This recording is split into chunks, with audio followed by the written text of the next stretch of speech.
Good morning. It is Friday, the 20th of March. I'm Maeve McMahon and you're watching Europe Today, your daily dose of European news and analysis, live here on Euronews. Coming up after hours and hours of talks, a tense EU summit in Brussels has come to an end. After over 12 or 13 hours of meetings inside the Europa building, leaders have called it a day. From a proposed loan to Ukraine to the ongoing conflict in the Middle East, their agenda was packed. But war-torn Ukraine's President Zelensky left empty-handed. Once again, the Hungarian Prime Minister Viktor Orbán blocked a €90 billion loan for Ukraine, holding up the deal over an oil dispute between Budapest and Kyiv. EU Council President Costa was fuming. Leaders also discussed the spike in energy prices due to the ongoing escalation in the Middle East and the blockage of the Strait of Hormuz, but repeated that this is not Europe's war. But speaking on Euronews' special EU summit show, Trump's former security advisor, John Bolton, begged to differ. This is Europe's war. And to say, as some European leaders have, that it's not Europe's war is simply an invitation to Donald Trump to say, OK, fine, it's not Europe's war. And, Ukraine, it's not America's war. For more, we can bring in our correspondent Shona Murray, who's been following every twist and turn of the long EU summit for us. Good morning, Shona. So John Bolton there saying this is Europe's war. EU leaders say it's not. Who's right? Well, two things can be true at the same time, Maeve. I think EU leaders can objectively say that this isn't actually their war. They weren't consulted. They're not party to the conflict. They're not sending military assets to intervene on either side. They're calling for de-escalation. In fact, some of them extol the virtues of this potential war if it were to take out the tyrannical regime in Tehran. But at the same time, Europe has to deal with this war, potentially migratory routes towards Europe, and also, moreover, the implications being the skyrocketing gas and oil prices that are definitely hitting the European economy. So problematically, it is Europe's war. Now, yesterday we heard some European leaders, including Japan, say that they'll try to chart a way forward to securing the Strait of Hormuz, potentially diplomatically, because they ruled out sending any sort of military mission. In addition, John Bolton is also right, because if Europe decides to, let's say, condemn or criticise Donald Trump for this war and the impact it's having on them, he may decide, well, I won't be selling any more weapons to Ukraine and I won't be supporting Ukraine from a military intelligence perspective. So they have to tread carefully. Maeve? And Shona, yet another summit overshadowed by a Hungarian veto, and President Costa we could see visibly furious. Fill us in. Well, we've been here before, Viktor Orbán. He's been in power for 16 years and he has blocked things at EU Council level before. But this was the most confrontational and angry I've ever seen sort of EU leaders. Afterwards, people like the Swedish Prime Minister saying that this was full of anger, that the clashes were very bad. We had Friedrich Merz, the German Chancellor, saying that Orbán was violating the very foundational principles of cooperation at EU level. Bart de Wever, the Belgian Prime Minister, also making the point that he can't believe that Viktor Orbán endorsed this loan before Christmas and now he's not going to execute it. As we know, the whole idea is that Viktor Orbán is saying he's blocking €90 billion for Ukraine unless the Druzhba pipeline passaging Russian oil to Slovakia, Hungary is fixed. So last night, Antonio Costa, the President of the European Council, was asked about this by our own colleague Jorge, and he responded in very strong terms, essentially accusing Orbán of blackmail. The leaders take the floor to clearly condemn the attitude from Viktor Orbán, to remember that once a deal is a deal, and all the leaders need to honour their word. And nobody can blackmail the European Council, nobody can blackmail the European Union institutions. Antonio Costa, President of the European Council there, making the point that there has to be some sort of resolution to this. But at the same time, Maeve, Viktor Orbán has successfully blocked this loan. There's a consensus also, Maeve, that he's in the middle of an election cycle, a general election, and he's using this as a sort of a soapbox to speak to the Hungarian voters back home that he's a sort of a strong man that has huge control at EU level. And in that way, he'd be right. Maeve? Well, indeed, those elections, Shona, taking place on the 12th of April. What's at stake here?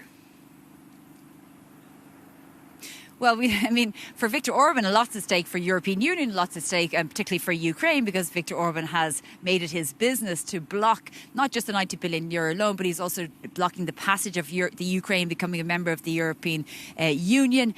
He spoke to our Europe Today editor, Maria Tadeo, last night, and he accused the European Union of actually meddling in the Hungarian elections, saying that they're trying to push, that there's an actual policy to push him out of government. Now, remember, he is trailing in the polls, and the opposition leader, Peter Major, is doing very well in the rural constituencies, which are key for Viktor Orbán. But take a listen to that conversation last night.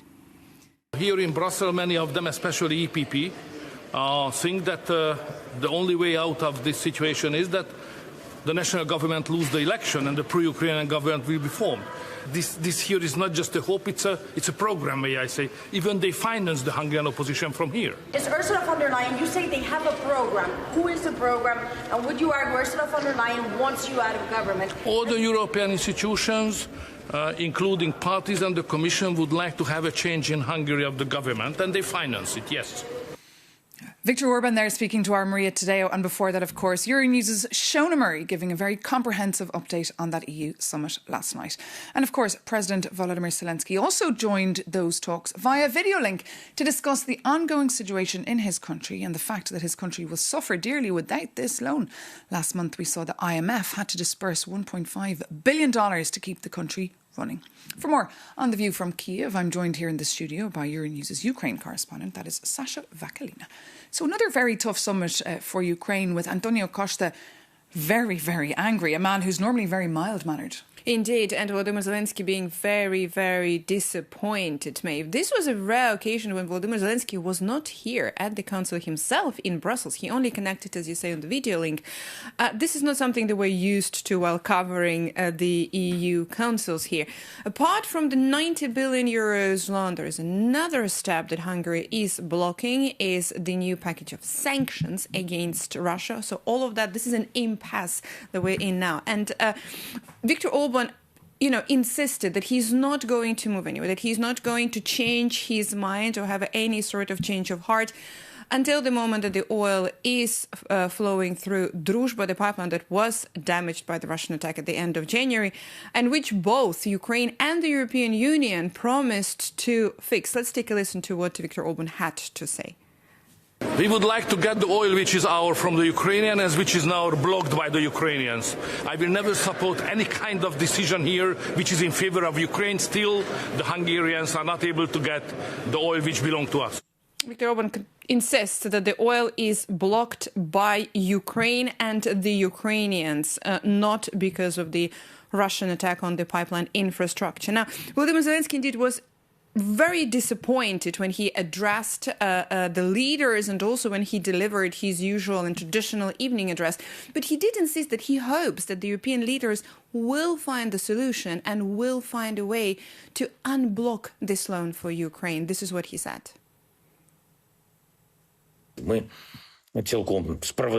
We are confident that Europe will stand by us and find a way to deliver on what has already been agreed. I would like to thank every leader who stands with us on these issues, because this is a matter of protecting the lives of our people and safeguarding normality. Volodymyr Zelensky there. And Sasha, how will Ukraine now manage without this money?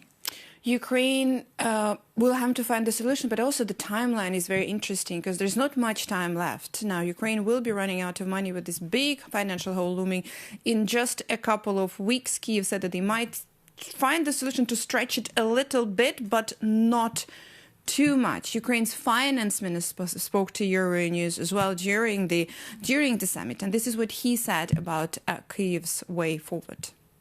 It's definitely not welcoming news from Brussels, but I think that all our counterparts and countries which support Ukraine are doing their best to secure Ukraine's financial needs for next 2 years. That's why I'm confident enough that rather sooner than later we will be able to get access for this €90 billion.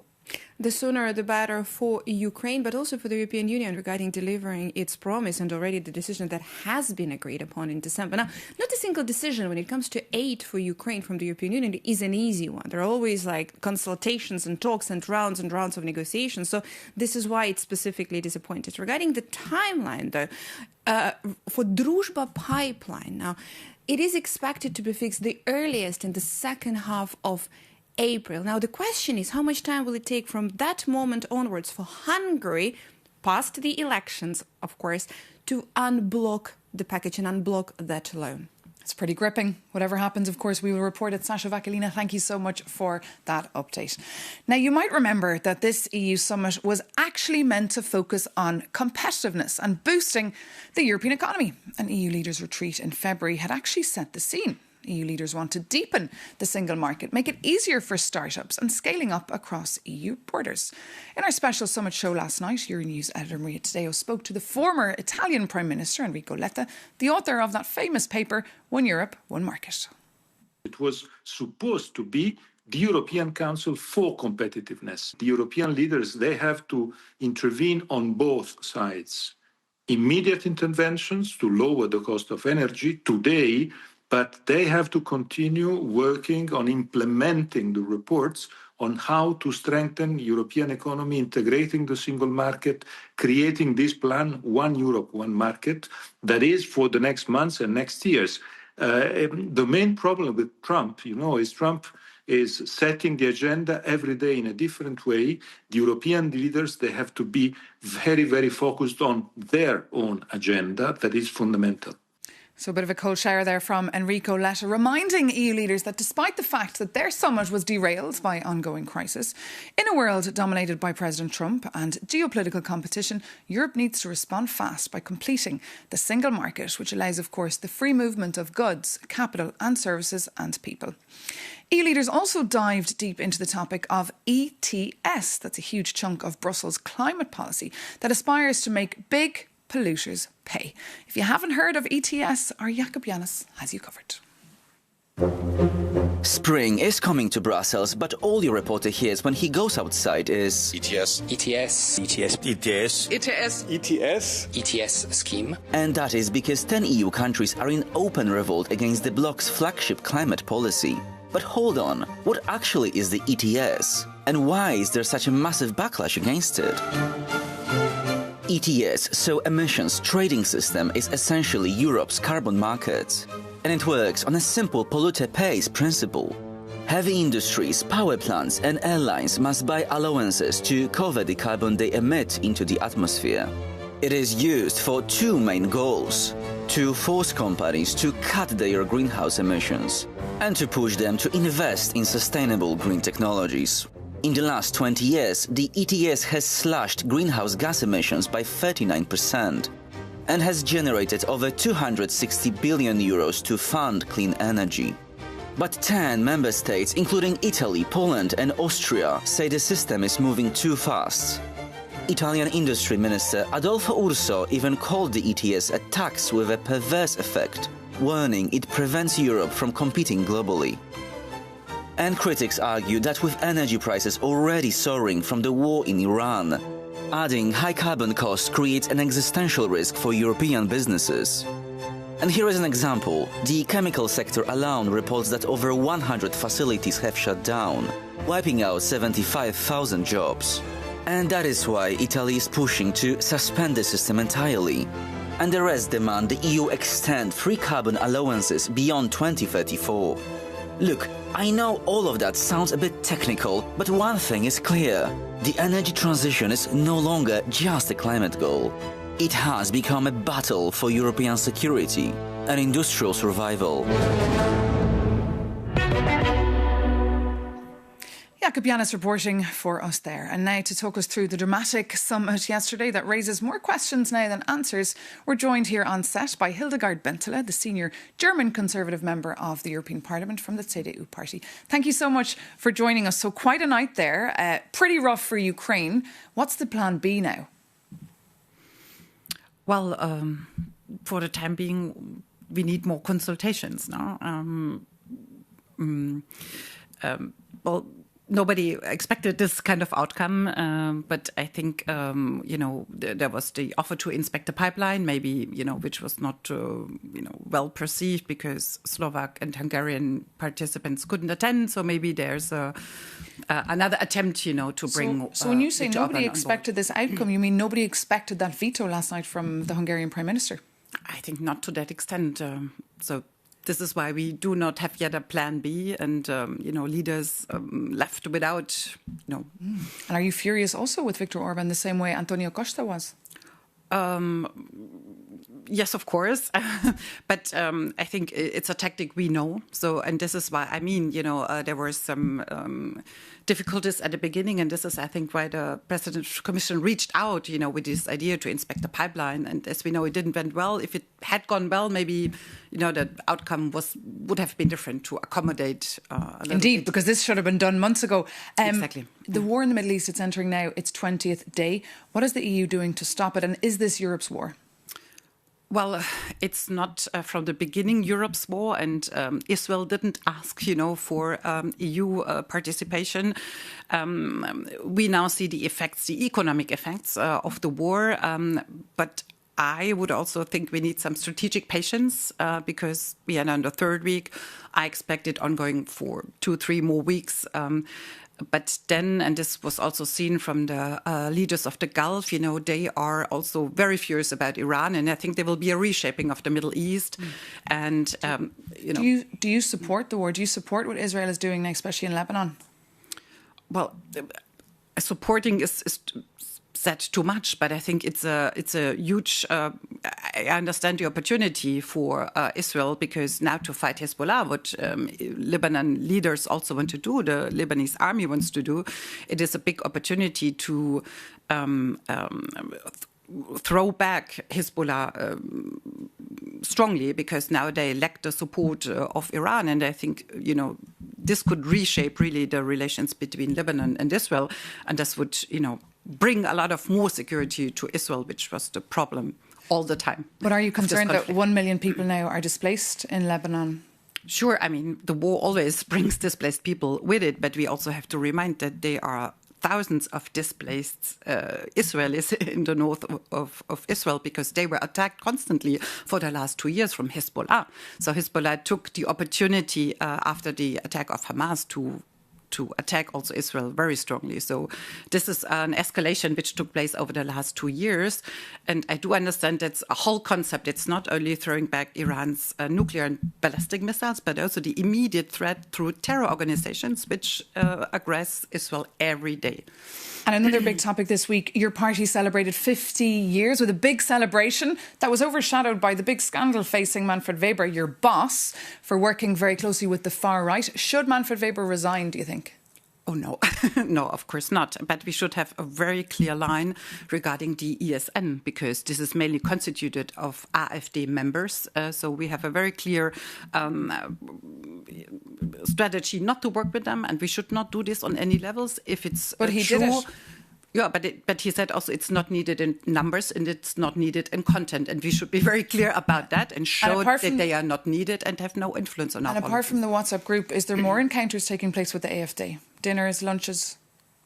Not that I know, and I think I'm one of those who, is very much asking for a very, very strict line. And I think we will discuss this in the next group meeting, and I'll be a strong supporter of keeping this very clear red line. And I think it should also be acceptable for other members. But it just finally did it dampen the mood at the big party this week? Well, I mean, it's a very German issue. I think it was not reported on, in other countries. So maybe that's... Well, it's being reported here on Euronews Live to the world. Ms. Bente, thank you so much for coming into us here on Europe Today on Euronews. Take care. And that, of course, brings this edition of Europe Today to an end. Thank you so much for tuning in. You can read more about any of the stories we're covering and, of course, more in-depth analysis on that EU summit on Euronews.com. Thanks again for tuning in. Take care and see you soon on Euronews.